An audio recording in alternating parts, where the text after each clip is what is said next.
खेल माने खेलवा हूँ कहले हम ना खेल मध्यम मानसिक शारीरिक डेभलपमेंट होता है तेणु खेल को खेल मनोवृत्ति ना हम ना खेल को मन ध्यान दे खेले आग को बढ़िबार अच्छी जाओ धन्यवाद रायपुर ग्रामवासी मानक से आज छोट छोट पिला माने मन भितर जो आयोजन कर आयोजक मान गोटे जोरदार हो जाओ निज पकेट रू कि टंके 2 टका 5 टका 10 टका दे आज ये जो प्रोग्राम कर खुशी कथा मत दुख लगुच जाओ ये गाँव गोटे पड़िया आवश्यकता अच्छी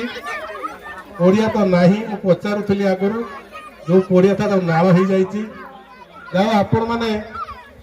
पड़िया न था कि बिलर भी खेलर मानसिकता नहीं कि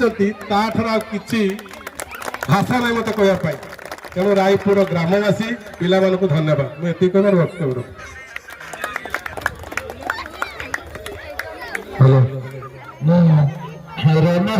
रनस क्रिकेट टीम अधिनायक अनुरोध करेंगे से किसी खेल विषय कहे धन्यवाद सर्वप्रथम धन्यवाद जनइबी एठिकार जो बासिंदा प्लस जो कमिटी मेंबर अच्छा बहुत सपोर्ट कर बिलर जो ऑर्गेनाइज कर बहुत बढ़िया जहाँ भोजन भी व्यवस्था थिला बहुत सुंदर जहाँ आमर कि त्रुटि थिला बहुत पिला शॉर्ट थे अलग एटा मैच अच्छी से आम परास्त नेलु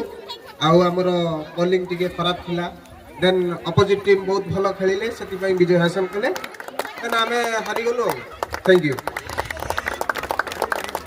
हेलो विनर टीम अधिनायक अनुरोध से किसी खेल विषय कहतु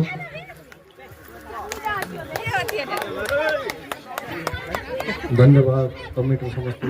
सदस्य मानक खेल तो आप समस्त देखले खेल विषय कौन कह बाकी भल लगे कमिटी जमी भाव अर्गानाइज करते छोट छोट पिला निज करें आम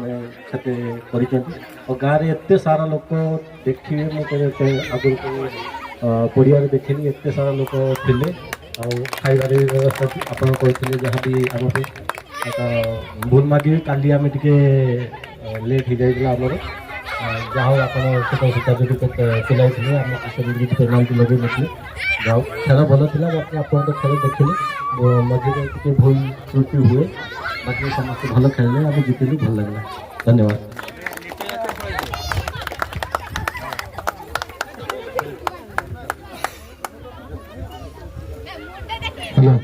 विनर टीम अधिनायक ट्रॉफी ग्रहण करने को अनुरोध कर महोदय ठारू ट्रॉफी ग्रहण करूँ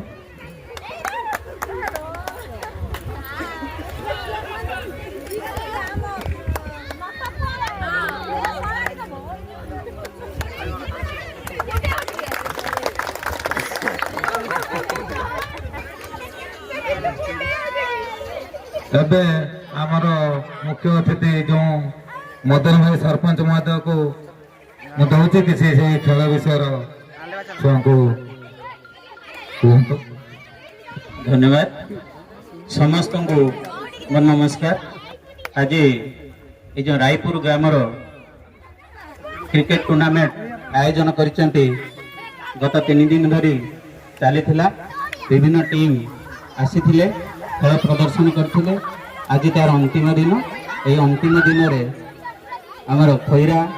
क्रिकेट टूर्नामेंट वर्सेस मछदा ये दुईटी टीम रे खेल आरंभ होता प्रथम टीम फिल्डिंग करते आमर मछदा बोधे फिल्डिंग करते सेकेंड टीम है खैरा निर्धारित 20 ओवर रे 182 रन करते ताकू मात देवाई आमर मछदा टीम पड़िया को नहीं मात्र 17 ओवर 139 रन करते जहाँ धन्यवाद